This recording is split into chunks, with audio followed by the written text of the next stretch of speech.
Hello नमस्ते। तो आज के इस वीडियो पे मैं आपको कम्प्लीटली सीटेट का जो ऑनलाइन फॉर्म फिलअप प्रोसेस है वो मैं आपको यहाँ पे दिखाने वाला हूँ। तो आपको क्या करना है, मेरा हर बात को ध्यान से सुन के समझ के फिर बाद में आप खुद से भी कर सकते हैं या फिर आप किसी भी अपना नियर एंड डियर को सजेस्ट करके इंस्ट्रक्ट करके उन्हें भी आप अपना फॉर्म को फिल करवा सकता है। ठीक है, तो सबसे फर्स्ट आपका पास कोई डिवाइस होना है, जैसे कि कंप्यूटर, लैपटॉप, टैबलेट जो भी है। तो उसमें आपको ब्राउज़र ओपन करना है। ब्राउज़र ओपन करके वहाँ पे आपको टाइप करना है सी टेट टाइप करके आप सर्च करेगा तो आपको पहला जो लिंक मिलता है उसको ओपन करना है। वो सी टेट का ऑफिशियल वेबसाइट को खोलेगा, जैसे कि आप मेरा स्क्रीन पे देख सकते हैं। ये सी टेट का ऑफिशियल वेबसाइट में हम खोल रखा है। अगर आप मेरा वीडियो को यूट्यूब में देख रहे हैं देन इस वीडियो का डिस्क्रिप्शन बॉक्स पर भी आपको इसका डायरेक्ट लिंक अप्लाई करने का मिल जाएगा, तो उसके थ्रू भी आप जो जा सकता है। ठीक है, तो यहाँ पे आने के बाद फिर इस होम पेज से थोड़ा स्क्रॉल अप करेगा तो नीचे में आपको एक सेक्शन देखने को मिलता है कैंडिडेट एक्टिविटी। उसका जस्ट नीचे में आपको अप्लाई फॉर सीटेट फरवरी 2026। तो यहाँ पे हमें क्लिक करना है अप्लाई में।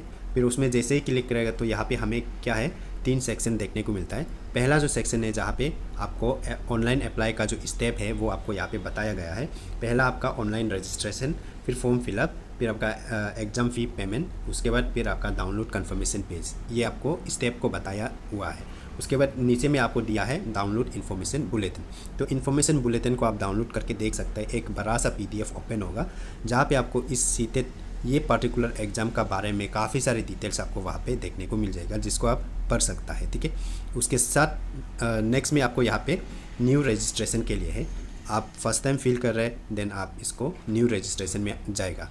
ऑलरेडी आप जो इसी सेम एग्ज़ाम के लिए आप जो रजिस्टर्ड कर रखा है देन आप लॉगिन पे जाके लॉगिन करेगा, लेकिन हम अभी न्यू से करेगा। तो यहाँ पे हमें क्या करना है, यहाँ पे न्यू रजिस्ट्रेशन का टैब पे हमें क्लिक करके टैप कर देना है। तो जैसे ही क्लिक करेगा तो आपको इंस्ट्रक्शन वाला पेज आएगा, इसको आप स्क्रॉल अप कर देना है। आप पढ़ सकता है पढ़ने के बाद फिर स्क्रॉल अप कर देना है। नीचे लास्ट में आपको एक बॉक्स मिलेगा जहाँ पे क्लिक करके चेक मार्क दे देना है। फिर क्लिक हियर टू प्रोसीड पे आपको क्लिक करना है। फिर वहाँ से आगे जाएगा तो यहाँ पे आपको पर्सनल डिटेल्स और वो सारा चीज़ भरने को जगह आ जाता है, जहाँ पे आप अपना नाम, उसके बाद फादर्स नेम, मदर्स नेम, फिर डेट ऑफ बर्थ को आप ड्रॉप डाउन ऑप्शन पे क्लिक करके आप सिलेक्ट कर सकते हैं। फिर आपका मेल फीमेल जो भी जेंडर है उसको सिलेक्ट कर सकते हैं। फिर आइडेंटिटी टाइप में आप कोई भी एक गवर्नमेंट रिकॉग्नाइज वाला ID सिलेक्ट कर लेना है। फिर आप उसका नंबर को यहाँ फिल कर देना है। आपका सेम चीज़ ऊपर में जो भी भरा है वही सेम चीज़ कन्फर्म के लिए आपको यहाँ पर नाम, father's name, mother's name, date of birth वगैरह वो सारा चीज़ भर देना है। उसके बाद थोड़ा सा स्क्रॉल अप करने पर यहाँ पे आपको कॉन्टैक्ट डिटेल्स मांगा जा रहा है। कॉन्टैक्ट डिटेल्स में आपको यहाँ पे अपना जो प्रेजेंट एड्रेस है उसको डालना है। तो आपको यहाँ पे सबसे फर्स्ट तो प्रीमिसेस को देना है, जैसे कि आप किसी कॉलोनी में रहते हैं तो कॉलोनी का नाम दे दीजिए। फिर आप लोकेलिटी में वो कॉलोनी जो कौन सा टाउन, कौन सा सिटी के अंदर है उसको डाल देना है। फिर आप कंट्री सेलेक्ट करके स्टेट और डिस्ट्रिक्ट सेलेक्ट कर लेना है। फिर पिन कोड को आप जो डाल देना है। पिन कोड अगर आपको पता नहीं है देन आप गूगल पे भी सर्च कर सकते हैं। आप जहाँ अभी रह रहे हैं उसका जगह का नाम एंड उसका पिन कोड क्या है बोल के सर्च करने से आपको मिल जाएगा। ठीक है, उसके बाद आपको नेक्स्ट पे आपको यहाँ पे इलेक्ट्रॉनिक कम्युनिकेशन एड्रेस, जहाँ पे आपको ईमेल आईडी, वही सेम ईमेल आईडी कंफर्म के लिए, उसके बाद मोबाइल नंबर, फिर कंफर्म के लिए सेम मोबाइल नंबर डाल देना है। उसके बाद फिर ये नीचे वाला को आप जोड़ सकते हैं, वो ऑप्शनल है। ठीक है, उसके बाद फिर आपका परमानेंट एड्रेस भरना है। आप इनकेस आपका present and permanent address same है देन यहाँ पे एक सेम एज प्रेजेंट एड्रेस का उसमें चेक बॉक्स है, वहाँ पे क्लिक करके आप चेक मार्क दे सकते हैं। ऐसा होने से आपको ये भरना सेपरेट से भरना ज़रूरत नहीं पड़ेगा। अदरवाइज़ आप अपना परमानेंट एड्रेस को यहाँ पे प्रीमिसेस में विलेज का नाम डाल दीजिए। फिर यहाँ पे लोकेलिटी में वो किस सर्कल के अंदर आता है वो डाल दीजिए। फिर country, district, state, pin code सब आप देख के कर लीजिएगा। ठीक है, फिर आप पासवर्ड बनाना है कोई भी एक, जैसे कि मेरा नाम ग्यामर मैक्स है तो मैं ग्यामर@123 ऐसे सिंपल टाइप का कोई पासवर्ड बना लेना है। कोई होता है ये सब में इतना मुश्किल वाला पासवर्ड बना देता है, कुछ भी याद नहीं रहता है, तो ऐसा नहीं, यहाँ पे आप सिंपल सा पासवर्ड ही डाल देना है। ठीक है, पासवर्ड बनाओ, फिर वही सेम चीज़ कंफर्म करो। फिर सिक्योरिटी क्वेश्चंस में भी रैंडमली कोई भी कर लीजिए, फिर आप आंसर भी आप अपना हिसाब से दे सकते हैं। उसके बाद जो यहाँ शो हो रहा है कैप्चा उसको फिल करना है, सबमिट करना है। ठीक है, तो जैसे ही आप सबमिट करेगा तो फिर नेक्स्ट पे आपको यहाँ पे उसका प्रीव्यू वाला दिखाया जाएगा। एक बार आप अच्छा से चेक कर लेना है, नाम, father's name, mother's name, date of birth, gender, email, mobile number, address वो सब को ऊपर चेक कर लेना है, सब सही है। देन स्क्रॉल अप करके सबसे नीचे लास्ट में आपको यहाँ पे काफ़ी सारी चीज़ें मिलेगा, जिस पर बॉक्स पे क्लिक करके आपको वहाँ पे चेक मार्क देना है। फिर आई एग्री पे भी क्लिक करके चेक मार्क देके फिर आपको submit and send OTP to verify mobile number पे आपको क्लिक कर देना है। उसके बाद फिर आपका mobile number, registered mobile number पे एक OTP जाता है, उस OTP को यहाँ पे इंटर करना है, ये येलो वाला बॉक्स पे। फिर इंटर करके फिर आपको सबमिट रजिस्ट्रेशन फॉर्म पे क्लिक कर देना है, ठीक है। तो जैसे ही आपका रजिस्ट्रेशन कंप्लीट हो जाता है, फिर आपको यहाँ पे कुछ इस प्रकार से देखने को मिल जाता है, और यहाँ पे आपको आपका एप्लीकेशन नंबर भी जनरेट होके दिखाई देता है। फिर यहाँ पे आपको कंप्लीट एप्लीकेशन फॉर्म का ऑप्शन मिलेगा, तो उस कंप्लीट एप्लीकेशन फॉर्म पे हम क्लिक करेगा, ठीक है। तो जैसे ही वहाँ क्लिक करेगा तो यहाँ पे हमें पर्सनल डिटेल्स डालने के लिए यहाँ पे ऑप्शन आता है, उसमें फिर पर्सनल डिटेल्स में क्लिक करना है। उसके बाद फिर जो चीज़ हमने भर रखा था कुछ चीज़ें तो ऑलरेडी रहेगा, जो हम रजिस्टर करते टाइम को डाला था वो सारा चीज़ रहेगा। तो जो नहीं है वो आपको यहाँ पे कर देना है, जैसे कि नेशनलिटी सिलेक्ट करना है और कैटेगरी आप सिलेक्ट करना है। कैटेगरी में ST SC OBC या जनरल जो भी है वो सिलेक्ट करना है, फिर उसको कन्फर्म करना है। फिर आप जो PWD कैंडिडेट है कि नहीं वो आप यहाँ से देख के फिर आप ये से नो कर देना है। अगर नहीं है तो नो कर दो, ये से तो येस कर सकता है, ठीक है। और अभी आप कुछ एम्प्लॉयमेंट स्टेटस कुछ कर रहे हैं क्या, एम्प्लॉयड है क्या, वो आप यहाँ पे देख के ये से नो कर सकते हैं। उसके बाद फिर आप जो कैप्चा को फिल करके आप 7 नेक्स्ट पे क्लिक करके आगे प्रोसीड कर सकते हैं। उसके बाद फिर आपको यहाँ पे अप्लाई फॉर क्या के लिए अप्लाई कर रहे हैं वो आपको यहाँ पे पूछा जाएगा।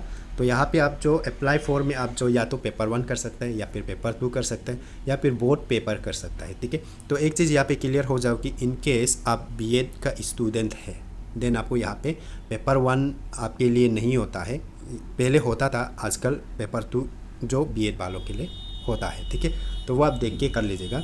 लैंग्वेज 1 एंड लैंग्वेज 2 में आप यहाँ पे ऐसा नहीं कर सकते कि आप लैंग्वेज 1 में भी इंग्लिश, लैंग्वेज 2 में भी इंग्लिश, ऐसा नहीं कर सकते। आपको यहाँ पे लैंग्वेज 1 में इंग्लिश किया है तो लैंग्वेज 2 में कोई दूसरा लैंग्वेज सिलेक्ट करना होगा, ठीक है। तो जैसे कि लैंग्वेज 1 में हम लोग तो इंग्लिश ही होगा, तो लैंग्वेज 2 में हम हिंदी ही कर लेते हैं। उसमें लिस्ट में जो लैंग्वेज है उनमें से बाकी को तो हम आएगा नहीं है, तो हम यहाँ पे इंग्लिश एंड हिंदी कर सकते हैं। वो आप अपना हिसाब से कर लेना। आप हिंदी को आगे करके इंग्लिश को नेक्स्ट में ऐसे भी कर सकता है, लैंग्वेज पेपर के लिए है ये जो। उसके बाद फिर आपको यहाँ पे मिनिमम एजुकेशन क्वालिफिकेशन को कर लेना है। ये तो शो किया जा रहा है क्लास 1 to 5 वाला है। उसके बाद फिर यहाँ में 6 to 8 वाला। तो यहाँ पे आप जब अप्लाई फॉर में अगर आप पेपर 2 सिलेक्ट करता है, देन आपको ये वाला जो ऑप्शन दिखाई नहीं देगा, ये ऑटोमेटिक गायब हो जाएगा। इनकेस वहाँ पे आप जो अप्लाई फॉर में पेपर 1 सिलेक्ट करने से आपका ये वाला फिर से गायब हो जाएगा, वो नहीं होगा, ठीक है। तो यहाँ पे मैंने कुछ नहीं करके आपको शो कर रहा है, तो वो देख के आप कर लेना है, उसका अकॉर्डिंग ये सब भी होगा, ठीक है।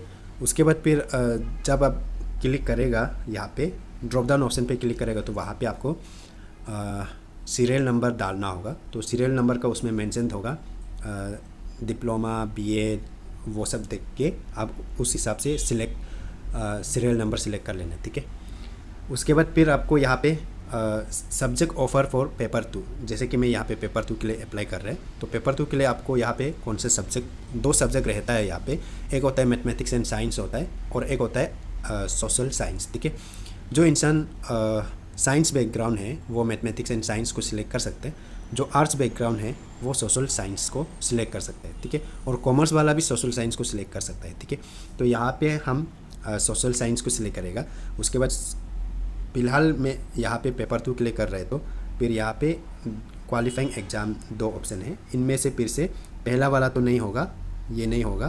फिर दूसरा वाला डिग्री इन एजुकेशन, ये वाला को हम सिलेक्ट करेगा। उसमें जो बॉक्स है वहाँ पे क्लिक करना है तो वो सिलेक्ट हो जाएगा। उसके बाद फिर आपको क्या करना है, कैप्चा फिल करके 7 नेक्स्ट पे क्लिक कर देना है। उसके बाद फिर नेक्स्ट में आपको जैसे कि कुछ इस प्रकार से कर दिया गया है, ये आपको बस दिखाने के लिए हम किया है। जैसे कि मैंने यहाँ पे पेपर 2 को सिलेक्ट किया है, पेपर लैंग्वेज 1 में इंग्लिश, लैंग्वेज 2 में हिंदी कर दिया है, और मिनिमम क्वालिफिकेशन यहाँ पे सीरियल नंबर 2 को मैंने सिलेक्ट किया है। आप यहाँ पे ड्रॉप डाउन ऑप्शन पे जब क्लिक करेगा तो उसमें लेफ़्ट साइड पे आपको सीरियल नंबर 1 2 करके आपको वहाँ पे शो किया जाता है। कौन सा वाला आपके लिए अप्रोप्रिएट है वो आप देख के आपको यहाँ पे बस सीरियल नंबर को सिलेक्ट करना है। और मैंने यहाँ पे पेपर 2 का सब्जेक्ट यहाँ पे सोशल साइंस सिलेक्ट किया है, जैसे कि मैंने आपको बताया। उसके बाद क्वालिफाइंग एग्जाम्स में भी मैंने यहाँ पे डिग्री इन एजुकेशन, ये BEd वालों के लिए होता है, और डिप्लोमा इन एजुकेशन वाला जैसे कि DLED वालों के लिए होता है। तो आप उसको भी देख के आप अपना हिसाब से कर लेना, ठीक है। तो यहाँ पे आप 7 नेक्स्ट कर देना है। तो 7 नेक्स्ट करने के बाद फिर आपको यहाँ पे एजुकेशन डिटेल्स मांगा जाता है। एजुकेशन डिटेल्स में जैसे कि आप अभी बीएड कर रहे हैं या डीएलएड कर रहे हैं, जो भी कर रहे हैं, तो उसमें पास हो गया बोलने से आप यहाँ पे पास स्टेटस में पास डालना है। उसके बाद फिर अभी आप फाइनल ईयर में होने तो आप अपेयरिंग वाला डालना है, ठीक है। तो वो दोनों ऑप्शन यहाँ पे देखने को मिलेगा, तो आप देख के अपना हिसाब से, फाइनल ईयर है तो अपेयरिंग एंड पास हो चुका है तो पास डालना है। उसके बाद यहाँ में पासिंग ईयर, अगर अपेयरिंग डालता है तो पासिंग ईयर ऑटोमेटिक आ जाएगा, अदरवाइज़ पास डालता है तो आप कौन सा ईयर को पास किया है ये बीएड ग्रेजुएशन, तो उसको डालना है। मार्कशीट में सब डिटेल्स मिल जाएगा। उसके बाद फिर आपका जो यहाँ में कोर्स स्ट्रीम वगैरह और यूनिवर्सिटी इंस्टीट्यूट और रिजल्ट, ये सारा चीज़ को आपको देख के डाल देना है। उसके बाद फिर इंस्टीट्यूट पिन कोड में फिर कंफ्यूज नहीं होना है। इंस्टीट्यूट पिन कोड जो है कि उसी को बोलता है जो, जैसे कि आपका इंस्टीट्यूट जो जहाँ पे है उस जगह का जो पिन कोड होता है उसी पिन कोड को बोलता है। तो यहाँ पे आप ज़्यादा कन्फ्यूजन मत हो। उसके बाद फिर कैप्चा फिल करके 7 नेक्स्ट पे कर सकता है, ठीक है। उसके बाद यहाँ से 7 नेक्स्ट करने के बाद फिर आपको आपका फोटो एंड सिग्नेचर अपलोड करने का ऑप्शन मिल जाता है। तो अब यहाँ पे चूज़ फाइल पे जाके सिलेक्ट करके फिर यहाँ जब इसको सिलेक्ट करेगा तो एक्शन का इसमें एक अपलोड का ऑप्शन होगा या फिर अपडेट का ऑप्शन होगा, तो उसमें आप क्लिक करके अपलोड कर देना है। उसके बाद फिर सेम एज सिग्नेचर को भी ऐसा ही करना है। वो सब होने के बाद फिर से आपको कैप्चा फिल करके 7 नेक्स्ट करना है। उसके बाद फिर आपका प्रीव्यू वाला सेक्शन आएगा। तो प्रीव्यू वाला सेक्शन में फिर से आप देख लीजिएगा, आपका जितना भी फॉर्म फिल कर चुका है सारा चीज़ को अच्छा से एक बार चेक कर लीजिएगा। फिर करते करते फिर लास्ट में स्क्रॉल अप करते करते लास्ट में फिर से सब कुछ चेक करके फिर यहाँ पे आपको वेरीफाई करने के लिए काफ़ी सारे चेक बॉक्स यहाँ पे नेम, कैटेगरी, फादर्स, एग्जामिनेशन वगैरह वगैरह यहाँ पे आपको देखने को मिल रहा है। तो इसको आपको क्या करना है, चेक मार्क कर लेना है। उसके बाद फिर आई एग्री पे क्लिक करके फाइनल सबमिट कर देना है, ठीक है। तो फाइनल सबमिट करने के बाद फिर आपको यहाँ पे आपका जो ईमेल का वेरीफाई करने के लिए आपका जगह आता है। तो यहाँ पे आपको your email ID yet to be verified में क्लिक करना है। उसके बाद फिर उसमें जैसे ही क्लिक करेगा तो यहाँ पे आपको कैप्चा को फिल करके फिर आपको सबमिट एंड गेट ओटीपी पे क्लिक करना है, ठीक है। तो सबमिट एंड गेट ओटीपी पे क्लिक करेगा तो आपका रजिस्टर्ड ईमेल आईडी पे एक ओटीपी आएगा, जिस ओटीपी को आपको यहाँ पे डाल के वेरीफाई कर देना है। फिर वेरीफाई हो जाने के बाद फिर वापस से यहाँ पे आ जाएगा। तो यहाँ पे आपको पे एग्जामिनेशन फ़ी, जितना आपने पेपर सिलेक्ट किया है उस हिसाब से आपका फ़ी जो होगा, एक ही पेपर के लिए किया है तो अलग होगा, दोनों पेपर के लिए किया है तो अलग होगा, ठीक है। तो यहाँ पे एग्जामिनेशन फ़ी पे क्लिक करना है। फिर यहाँ पे हम ऑनलाइन पेमेंट को सिलेक्ट करके फिर प्रोसीड फॉर पेमेंट करेगा। फिर यहाँ पे फिर से हम any debit credit net banking वाला में सिलेक्ट करके फिर से प्रोसीड पेमेंट करेगा, ठीक है। उसके बाद यहाँ में काफ़ी सारे ऑप्शन आ जाता है, credit, debit, net banking, UPI, Bhim, UPI QR वगैरह आ जाता है। तो आजकल तो सबसे इजी तो यही होता है यूपीआई क्यूआर वाला। तो यहाँ पे हम क्लिक करेगा तो क्यूआर जनरेट होगा, स्कैन करके पे करो, सब कुछ ऑटोमेटिक हो जाएगा। पेमेंट कंप्लीट होने के बाद फिर आपको इधर रिडायरेक्ट कर दिया जाएगा, जहाँ से आप डाउनलोड कर सकते हैं कन्फर्मेशन पेज। और कन्फर्मेशन पेज पे हम क्लिक करेगा, उसमें जैसे ही क्लिक करेगा तो यहाँ पे हमारा जो कन्फर्मेशन पेज है आ जाता है। ऊपर यहाँ पे अगर आप देखिएगा, ये सेम कन्फर्मेशन पेज को आप अपना रजिस्टर ईमेल आईडी पे भी सेंड कर सकते हैं। Click here to send confirmation page on your registered email ID. तो यहाँ पे क्लिक करके ऊपर में पिन आपको 100% होने देना है, तब आपका ईमेल पे भी कन्फर्मेशन पेज चला जाएगा। बाई चांस बाद में गायब हो गया वगैरह वगैरह कुछ होने से, तो उसके लिए काम आ सकते हैं। उसके बाद फिर यहाँ पे click here to download confirmation page, वहाँ पे क्लिक करके आप जो PDF पे सेव कर सकते हैं, डायरेक्ट प्रिंट आउट ले सकता है, वो आपका मर्जी, आप जैसे करने माने वैसे आप कर सकता है, ठीक है। तो आई होप कि ये वीडियो आप सभी के लिए इन्फॉर्मेटिव लगा होगा, और इस वीडियो को आप आगे भी शेयर कर सकते हैं आपके नियर एंड डियर में। और अगर आपको लगता है कि मेरा कंटेंट सच में हेल्पफुल है एंड इन्फॉर्मेटिव है, तो आप मुझे सब्सक्राइब करके सपोर्ट कर सकते हैं। मेरा चैनल में मैक्सिमम जो चैनल को वीडियो को देखता है वो सब्सक्राइब अभी तक नहीं किया है, 80% लोगों ने अभी तक सब्सक्राइब नहीं किया है, ठीक है। उसके बाद आप मेरा टेलीग्राम चैनल पे ज्वाइन करके रख सकते हैं, फेसबुक पे मुझे फॉलो कर सकते हैं, इंस्टाग्राम पे भी कर सकते हैं। और हाल ही में मैंने अपना एक वेबसाइट बनाया है, यानी कि अभी तक अंडर कंस्ट्रक्शन ही है, बना रहा है, तो उसमें भी आप विजिट करके थोड़ा बहुत चेकआउट कर सकते हैं मेरा वेबसाइट को भी, क्योंकि काफ़ी सारी चीज़ें मैं वहाँ पे बाद में रन करने वाला है। तो अभी बन रहा है, बस अंदर कंस्ट्रक्शन में ही है। फिर भी आप विजिट कर सकता है, जितना तक बन के है उतना तक तो आप देख सकता है, ठीक है।